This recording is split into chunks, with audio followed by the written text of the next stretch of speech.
안녕하세요. 저는 결혼한 지 10년 차 45세 무자녀 주부입니다. 몸이 약한 저를 위해 친정에서는 제가 30살이 되었을 때 작은 골프 의류 매장을 열어주셨어요. 막 사업을 시작하고 얼마 지나지 않았을 때 저랑 비슷한 나이의 남자가 아르바이트생으로 들어오게 되었죠. 그 사람이 바로 지금 제 남편입니다. 남편은 그 당시 사법고시 실패 후 다음 시험 때까지 쓸 돈을 벌기 위해서 제 매장에서 잠시 아르바이트를 하게 된 거였어요. 그런데 어느 날 제가 창고에서 물건을 꺼내다 큰 사고를 당할 뻔했었는데 남편이 몸을 던져 저를 구해줬답니다. 그렇게 저는 사랑에 빠지게 되었어요. 친정에서는 남편의 가능성을 믿어주었고, 그래서 우리는 어렵지 않게 결혼할 수 있었어요. 결혼 이후 지금까지 10년간 남편의 사법고시 합격을 위해 열심히 뒷바라지를 해줬네요. 하지만 번번이 낙방하고 마는 남편을 보고 있으면 이제 한숨부터 쉬게 되네요.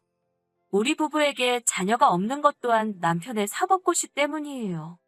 제가 몸이 약한 이유도 있었지만 남편은 자기가 합격을 한 뒤 자식에게 당당하게 아버지가 되고 싶다고 말해왔고 저 또한 그 말에 동의했거든요. 그렇지만 그때만 해도 남편의 사법고시 준비가 이렇게 길어질 줄은 솔직히 상상도 못했네요. 또한 남편은 결혼 생활 동안 경제 활동을 전혀 하지 않았어요.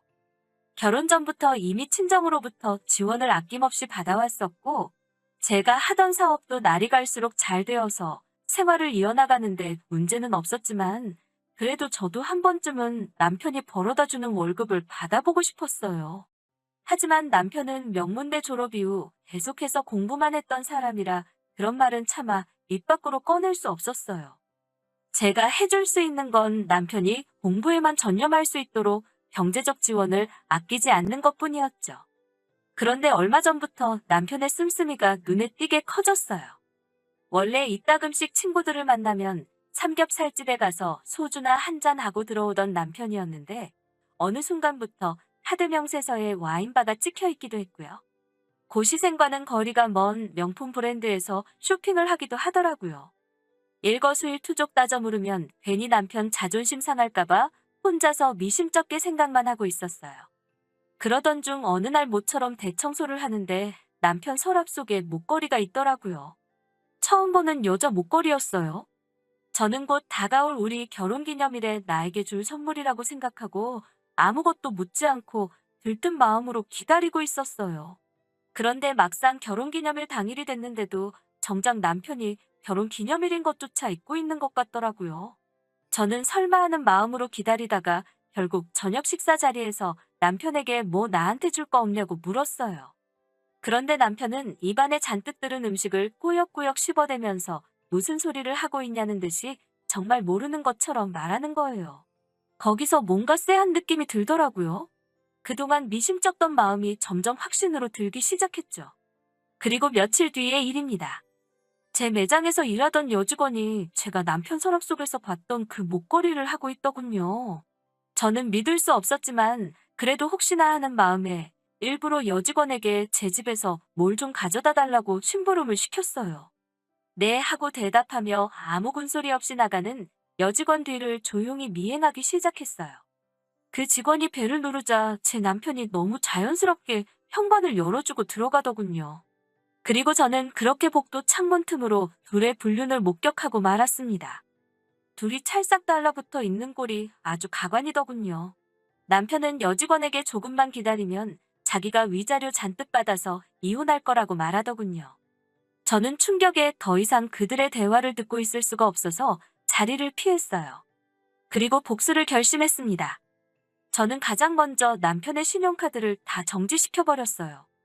그러자 얼마 지나지 않아 바로 남편은 혹시 자기 신용카드 정지시켰냐고 물어오더군요. 저는 사법고시생이 무슨 신용카드가 필요하냐며 단칼에 잘라버렸죠. 남편은 황당하다며 항의했지만 저는 무시해버렸어요. 돈이 없어서 그런지 남편도 다시 공부에 열중하기 시작한 것 같더군요. 그렇게 한 달쯤 지났을까 남편의 안색이 너무 안 좋더라고요. 이따금씩 온몸을 긁어대기도 하고 식은 땀을 줄줄 흘리기도 했어요. 계속 춥다면서 한여름에도 옷을 여러 겹 껴입고 말이죠. 믿기는 했지만 그래도 내 남편이라 걱정되는 마음에 유명한 한의원에서 한약을 한 채 지호와 남편에게 먹으라고 주니 한사코 거부를 하더군요. 남편은 한약뿐만이 아니라 그 어떤 것도 제가 주는 건 먹으려고 하질 않았어요. 한 번은 한약을 먹이려고 실갱이를 하다 남편 옷에 쏟고 말았어요. 저는 미안한 마음에 옷을 빨아주겠다고 벗으라고 했는데 남편이 한사코 제 손길을 거부하더군요. 며칠 뒤 시어머니께서 남편에게 주라며 약밥을 지어오셨어요. 그런데 남편이 그 약밥을 한 입 먹고는 바로 쓰러져 버린 거예요. 저와 시어머니는 깜짝 놀라 남편을 바로 근처 병원으로 데리고 갔어요.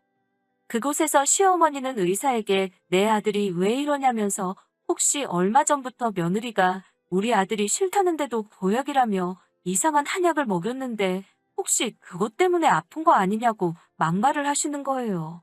마치 제가 남편에게 해코지라도 한 것 같다며 의심을 하시더군요. 그러자 의사 선생님이 이 증상은 그 약 때문은 아니라고 하시면서 뜻밖의 대답을 하시더군요. 바로 남편의 신장이 하나 없다는 거였어요. 저는 그 길로 그 상간녀 집에 쫓아갔습니다. 바로 그 여자 때문이라고 생각했거든요. 나오라고 문을 두들기자 상간녀는 도대체 무슨 일인지 모르겠다는 표정으로 순순히 현관을 열더군요. 저는 너가 내 남편 신장을 팔았냐고 따져 물었죠. 그러자 그 여자는 어이가 없다는 듯 그게 무슨 소리냐고 되묻더군요. 그래서 제가 네가 내 남편이랑 바람피는 거 다 알고 있다니까 원래 제 남편 뜯어먹는 재미로 만나고 있었는데 돈이 없다고 해서 헤어지자고 했다면서 그런데 갑자기 또 돈이 생겼다고 해서 다시 좀 만나다가 진짜 돈이 없다고 해서 지금은 정말 헤어진 상태라고 실토하더군요. 저는 남편이 입원한 병원으로 돌아와 남편의 핸드폰을 샅샅이 뒤지기 시작했습니다. 상간녀의 문자와 남편의 상황을 종합해보니 그 여자에게 정신이 팔린 남편은 어떻게든 돈을 구할 방법을 궁리했었던 것 같아요. 하지만 10년 가까이 자기 손으로 돈을 벌어본 적이 없으니 어디 가서 열심히 일해서 벌 생각은 못했던 거죠. 그러다 불법 장기 매매를 알게 되고 제가 출장을 간 사이에 신장적출 수술을 받았나 봐요. 문제는 제가 예상보다 일찍 돌아오는 바람에 제대로 치료를 받을 수 없었던 거예요. 그러자 비로소 그동안 남편이 보였던 이상한 모습들이 이해가 되기 시작했어요. 저에게 수술 자국을 감추기 위해 옷을 벗지 않으려 했고 옷을 여러 겹 겹쳐 입었고 혹시 모를 부작용 걱정 때문에 제가 주는 약도 일부러 먹지 않으려고 했던 거였어요. 남편은 그동안 상간녀가 원하는 명품백을 비롯해 선물들을 사주면서 그 관계를 유지하려고 했던 것 같아요. 그런데 제가 카드를 정지시키고 남편이 가지고 있던 돈이 다 떨어지자 상간녀가 남편에게 헤어지자고 했고 갑작스러운 이별 통보의 남편은 어떻게든 다시 그 여자와 만나기 위해서 저 몰래 신장까지 팔아쳐먹은 거예요. 그리고 결국엔 건강이 악화돼서 쓰러진 거고요. 이미 병원에 왔을 때는 남은 신장 하나마저 기능이 저하돼서 만성 신부전증 진단을 받은 거죠. 의사는 신장 투석이나 이식밖에는 방법이 없다고 통보하더군요. 그 사실을 남편에게 알리니 갑자기 남편은 저에게 소원이 발휘되게 빌면서 사정을 하더라고요. 자기가 정말 사랑하는 건 사실 나 하나였다면서 제발 자기 좀 구해달라고 하는 거예요. 예전에 저라면 신장 하나 줬을 수도 있겠죠. 내가 믿고 사랑하는 남자의 성공을 위해 10년 동안 군소리 없이 뒷바라지 해온 저이니깐요. 그렇지만 더는 그렇게 바보같이 희생하고 싶지 않았어요. 눈물을 보이며 다 죽어가는 목소리로 사정하는 남편 면전에다가 이혼 도장 찍은 서류를 던졌습니다. 남편은 서류를 열어보곤 그럼 자기는 이제 어떻게 살아가냐면서 발버둥을 치더군요.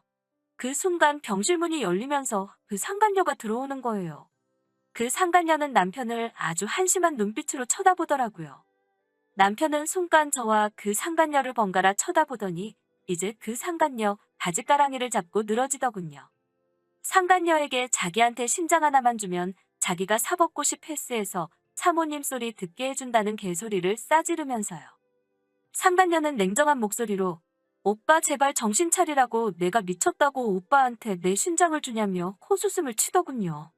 그리고는 상간녀가 그래도 마지막이라 생각하고 얼굴 보고 이야기하러 온 거라며 이제 절대로 자기를 아는 척도 하지 말라고 소름 끼친다는 말만 남기고 병실을 나가더군요. 그렇게 저한테도 상간녀한테도 버림받고 건강까지 잃고 초라하게 누워있는 남편을 보니 인과응보라는 말이 딱 생각이 나더군요. 이제 남편도 혼자 살아가는 법을 배워야 하겠죠?